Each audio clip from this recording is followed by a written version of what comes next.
এটা নতুন school level painting competition 2025 বিষয়ত আপোনালোকক জনাব বিচাৰিছোঁ এই ভিডিঅ'ৰ দ্বাৰা। আপোনালোকৰ স্কুল লেভেল পেইণ্টিং কম্পিটিশ্যন অনুষ্ঠিত হ'ব টু প্ৰমোট দ্য এৱাৰনেছ, জাগৰূক আনিবৰ কাৰণে আমাৰ ছাত্ৰ ছাত্ৰীসকলৰ মাজত আমাৰ এই যোনটো বিদ্যুতৰ বিষয়ত জাগৰূকতা আনিবৰ বাবে ষ্টেট গভৰ্ণমেণ্টে, ministry of power, government of India আৰু অসম চৰকাৰে অনুষ্ঠিত কৰিছে এটা ষ্টেট আৰু নেশ্যনেল লেভেল পেইণ্টিং কম্পিটিশ্যন, চিত্ৰাংকন প্ৰতিযোগিতা অনুষ্ঠিত কৰিছে। আৰু ইয়াক সহযোগ কৰিছে BEE, তাৰমানে bureau of energy efficiency. This competition offers students an opportunity to showcase their creativity and talent, contribute to the nation's substantial future through art. এই প্ৰতিযোগিতাই আমাৰ ছাত্ৰ ছাত্ৰীসকলক এটা সুযোগ প্ৰদান কৰিছে তেওঁলোকৰ নিজৰ ক্ৰিয়েটিভিটি, নিজৰ টেলেণ্ট, গুণ তেওঁলোকে দেখাবৰ কাৰণে এটা সুযোগ তেওঁলোকক দিছে। আৰু আমাৰ নেশ্যন ডেভেলপমেণ্টত তেওঁলোকে এটা অংশীদাৰ হ'ব পাৰিব তেওঁলোকৰ নিজৰ ক্ৰিয়েটিভিটিৰ দ্বাৰা, তেওঁলোকৰ নিজৰ চিত্ৰাংকনৰ দ্বাৰা। তেওঁলোকৰ এটা সুযোগ প্ৰদান কৰিছে অসম চৰকাৰ আৰু ভাৰত চৰকাৰে। এই প্ৰতিযোগিতাৰ থিম হ'ব, মানে যোনটো পইণ্টৰ ওপৰত তেওঁলোকে বনাব লাগিব, চিত্ৰাংকনত অংশীদাৰ হ'ব লাগিব, এই পইণ্ট হৈছে ছেভ ইনাৰ্জি, ছেভ আৰ্থ। তাৰমানে আমি বিদ্যুৎ সংৰক্ষণ কৰোঁ আৰু পৃথিৱীখন আমি বচাওঁ। আৰু 2 নম্বৰ পইণ্ট হৈছে BE star, use BE star appliances. BE star appliances আমি ব্যৱহাৰ কৰিব লাগে। BE ষ্টাৰ এপ্লায়েন্সেছ মানে আমি যিকোনো আমাৰ যিকোনো ইলেক্ট্ৰনিক বস্তু, ৰেফ্ৰিজাৰেটৰ, ফ্ৰিজ, ইলেক্ট্ৰনিক টিভি, এইবিলাক যিকোনো বস্তু আমি বজাৰৰ পৰা আমি কিনো, সেইটোৰ ওপৰত ষ্টাৰ মাৰ্ক, BEৰ তাত মানে ষ্টাৰ থাকিব লাগিব, তেতিয়াহে আমি এই বস্তুটো আমি কিনিব লাগে। যেনিবা মই আপোনালোকক দেখাই আছোঁ, ইয়াত চাওক, ইয়াত যিমান বস্তুবিলাক আছে, ফ্ৰিজ হ'ল, কুলাৰ হ'ল, যিকোনো বস্তু, ইয়াত আপোনালোকৰ এই ষ্টাৰ মাৰ্ক আছে। চাওক, যিমান বেছি ষ্টাৰ ইমান ভাল। Look for the star, save big.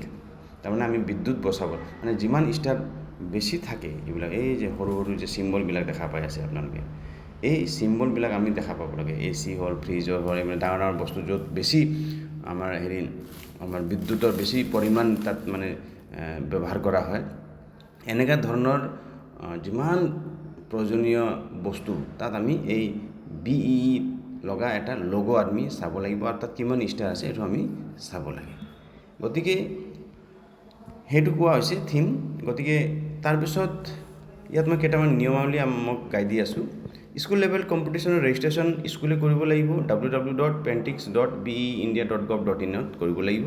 কম্পিটিশ্যনত স্কুলে 2 ঘণ্টাৰ এটা পেইণ্টিং ছেশ্যন ৰাখিব, স্কুলে নিজে অনুষ্ঠিত কৰিব সেই কম্পিটিশ্যন।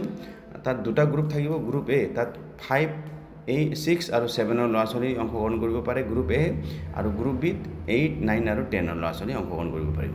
ছাবমিশ্যন স্কুল কেতিয়া ছাবমিট কৰিব লাগিব? নিজৰ চিত্ৰাংকন যোন ল'ৰা ছোৱালী, তেওঁলোকে কি কৰিব, টপ 2 পেইণ্টিং তেওঁলোকে চাব, মানে চবতকৈ ভাল হ'ব পাৰে 10জন 20জন ল'ৰা ছোৱালীয়ে অংশগ্ৰহণ কৰিব পাৰে, কিন্তু তাৰ পৰা 2জনকে আমি বাছি ল'ব লাগিব প্ৰত্যেক স্কুলে, আৰু তাক আমি পঠাব লাগিব ৱেবছাইট দ্বাৰা। আমি 25 অক্টোবৰৰ ভিতৰতে যোনটো ৱেবছাইট দিয়া হৈছে, এইটো www.paintings.be, তাত আমি পঠাব লাগিব 25 তাৰিখৰ ভিতৰতে। তাৰ আগতে অনুষ্ঠিত কৰি ল'ব লাগিব। আমি আপলোড কৰিব লাগিব স্কুলৰ পাৰ্টিচিপেণ্ট লিষ্টটো আমি পঠাব লাগিব, কোনে অংশগ্ৰহণ কৰিছিলে।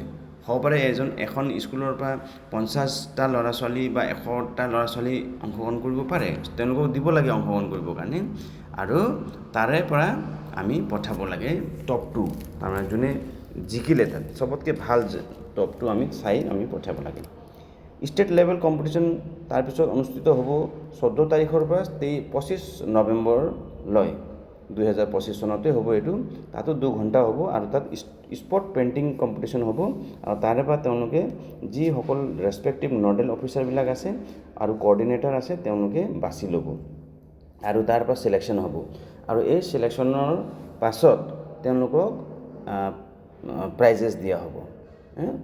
ঠিক আছে, তাৰপিছত প্ৰাইজেছ দিয়াৰ পিছত তেওঁলোকে নেশ্যনেল লেভেলত পঠোৱা হ'ব। প্ৰথম পুৰস্কাৰ তেওঁলোকে ফাৰ্ষ্ট প্ৰাইজ পাব 50,000, ছেকেণ্ড প্ৰাইজে পাব 30,000, থাৰ্ড প্ৰাইজে পাব 20,000, মানে 3টা পুৰস্কাৰ থাকিব। আৰু 10টা আৰু প্ৰাইজেছ থাকিব 7,500 টকাৰ এজন। তাৰমানে টোটেল আমাৰ থাকিব 13টা প্ৰাইজ থাকিব। ইয়াত 13জন ল'ৰা ছোৱালীয়ে ইয়াত প্ৰাইজ পাবৰ কাৰণে সক্ষম হ'ব। তাৰপিছত ইয়াৰে পৰা টপ 3জন ল'ৰা ছোৱালীক ইয়াৰ পৰা নেশ্যনেল লেভেলত পঠোৱা হ'ব আৰু ৰাষ্ট্ৰীয় প্ৰতিস্পৰ্ধাত তাত তেওঁলোকে অংশগ্ৰহণ কৰিব। আৰু ইভেণ্ট হ'ব 11 ডিচেম্বৰ, 11 তাৰিখে হ'ব এই ইভেণ্টটো, নিউ দিল্লীত হ'ব। ঠিক আছে, on the spot at Delhi. তাৰপিছত দিল্লীৰ পৰা পাৰ্টিচিপেণ্ট 3জন উইনাৰ বাছি ল'ব। 3জন বাছি লোৱাৰ পাছত এই টপ 3 উইনাৰ যিকেইটা আছে ষ্টেট লেভেল পাছ হোৱা, তেওঁলোকে ইয়াত অংশগ্ৰহণ কৰিব। আৰু প্ৰাইজ ডিষ্ট্ৰিবিউশ্যন হ'ব 14 ডিচেম্বৰত 2025। এইটো হ'ব নেশ্যনেল এনাৰ্জি কনজাৰ্ভেশ্যন ডে। এই দিৱসত তেওঁলোকক প্ৰাইজ দিয়া হ'ব। প্ৰথম প্ৰাইজ দিয়া হ'ব 1 লাখ টকা, এটা লেপটপ আৰু গ'ল্ড মেডেল দিয়া হ'ব। দ্বিতীয় পুৰস্কাৰ 50,000 টকা দিয়া হ'ব, এটা লেপটপ দিয়া হ'ব, চিলভাৰ মেডেল। তৃতীয় পুৰস্কাৰ দিয়া হ'ব 30,000 টকা, লেপটপ এটা দিয়া হ'ব আৰু এটা ব্ৰঞ্জ মেডেল দিয়া হ'ব।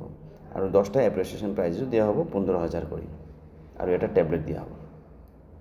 গতিকে এই নেশ্যনেল লেভেল উইনাৰ যিসকল থাকিব, তেওঁলোকৰ লগত গাৰ্জেনকেইটাও যাব লাগিব। যেতিয়া তেওঁলোকক পুৰস্কাৰ বিতৰণি হ'ব, পুৰস্কাৰ বিতৰণি সভাত আমাৰ অভিভাৱক আৰু অভিভাৱিকা যি আছে তেওঁলোকে ল'ৰা ছোৱালীৰ লগত অংশগ্ৰহণ কৰিব লাগিব গুজৰাটত। ঠিক আছে, আৰু এইটো গোটেই অহা যোৱা খৰচ আমাৰ কনজাৰ্ভেশ্যন যোনটো government of India conservation department তাৰ পৰা দিয়া হ'ব, মিনিষ্ট্ৰী অফ পাৱাৰ পৰা দিয়া হ'ব গভৰ্ণমেণ্ট অফ ইণ্ডিয়া। গতিকে এয়া আছিল। গতিকে আপোনালোকে নিজৰ ছাত্ৰ ছাত্ৰীসকলক যিসকলে চিত্ৰাংকন কৰিব পাৰে, অলপ হ'লেও নলেজ আছে, পেইণ্টিং কৰি ভাল পায়, তেওঁলোকক ইয়াত অংশগ্ৰহণ কৰিব দিব। ধন্যবাদ।